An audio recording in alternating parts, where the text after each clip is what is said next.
Aku 20 tahun yang lalu, kalau nak cerita, aku pun tak tahu nak mula dekat mana. Sebab terlalu banyak kenangan indah masa remaja. 2 dekad lepas, aku terlalu excited nak jadi dewasa. Aku sibuk nak explore dunia yang nampak indah dari jauh, sampai lupa nak hargai benda kecil yang ada depan mata. Kalau boleh rewind masa, aku nak sangat nikmati waktu tu pelan-pelan. 2004, zaman yang kau tak perlu risau pasal kedewasaan. Yang penting, kau cuma kena belajar rajin-rajin. Walaupun banyak benda dalam kepala tu tak pasti untuk apa. Dalam bilik, penuh poster Avril Lavigne, Dawn Menshi dan Rangga. Semua ni idola waktu tu. Avril buat kita rasa rebel. Meteor Garden buat kita percaya cinta boleh jadi drama. Dan AADC, kita semua nak jadi Dian Sastro, baca puisi dan jalan dalam hujan. Zaman aku membesar, kita belum ada social media macam sekarang. Hidup simple, tak banyak distraction. Kalau nak chill, kawan-kawan akan ajak main kat luar, tengok TV atau dengar radio. Masa tu, kita hargai benda kecil.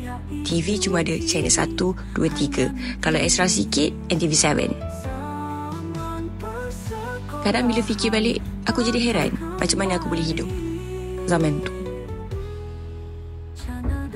Aku hidup zaman millennials, zaman yang ada mix antara old school dan modern. Semua benda tengah berubah depan mata. Tradisi, teknologi, budaya, semua makin berkembang. Aku sempat tengok banyak benda yang ada sekarang ni mula bertapak. Dan tak lupa juga, dalam beg sekolah mesti ada baju ekstra. Jangan tanya kenapa. Ni semua ada agenda lepas sekolah. Aku ingat lagi, zaman tu nak pergi sekolah pun ada ritual dia tau. Wajib pakai celak sebelum keluar rumah. Bukan sebab nak lawa sangat pun, tapi sebab time tu tengah terpengaruh gila dengan Avril Lavigne. Rasa macam rockstar walaupun hakikatnya pergi sekolah je.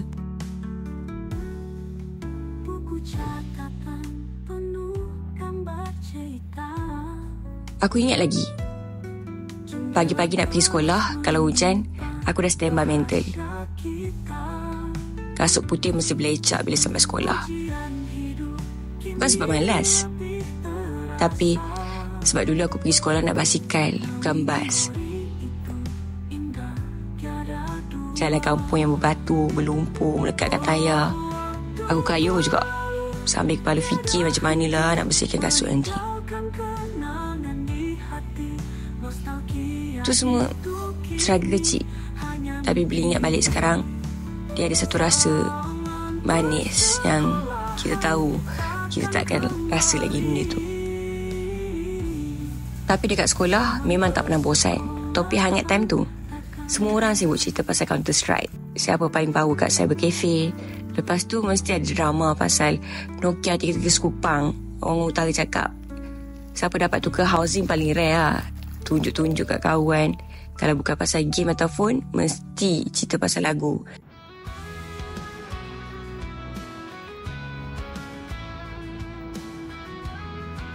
Zaman tu kalau ada crush, memang lain gila.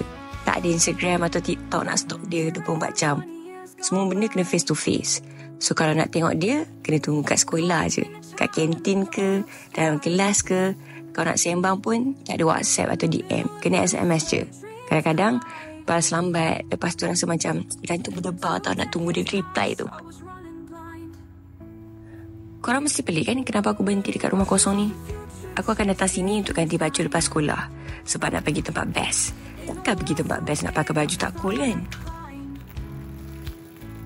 Dulu kalau kami nak release stress, kami tak ada cara canggih macam sekarang. Kami lebih suka lepak kat tempat sunyi, jauh dari semua tekanan sekolah. Lepak cyber cafe, main game macam-macam, atau just dengar lagu. Lepas tu, semua benda rasa macam lega. Tak adanya media sosial yang tayang semua. Kiranya kita orang misterius lah masa tu. Kami lebih suka keluar, cari tempat kosong, duduk dan memikirkan hidup. Sesimpel naik basikal round kampung pun time tu bagi aku rasa tenang.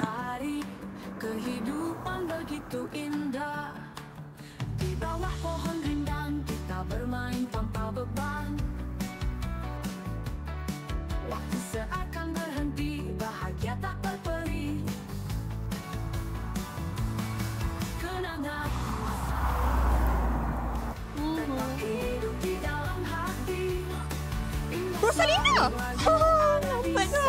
Zaman tu tak boleh rewind. Kalau lambat, memang menangislah jawabnya.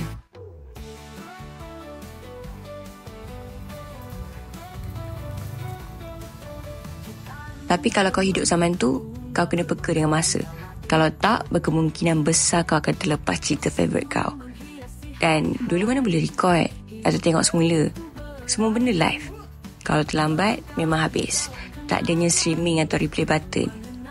Sebab tu aku selalu bawa basikal macam kena kejar hantu. Masa ni, TV kat rumah adalah entertainment utama. Tak ada Astro, tak ada YouTube. Semua orang tengok benda yang sama. Daripada cerita kartun, cerita Melayu, dari novela, sinetron. Semua orang tengok benda yang sama dan cerita pasal benda yang sama. Dulu dalam rumah ni ada benda yang berharga daripada emas, iaitu Nokia 3310 sen. Masa tu, kalau ayah aku tidur atau dia solat ke, aku mesti curi-curi ambil. Aku ingat lagi masa tu, just untuk main game mula ataupun reply mesej kawan aku. Masa tu guna SMS. Aku ingat lagi.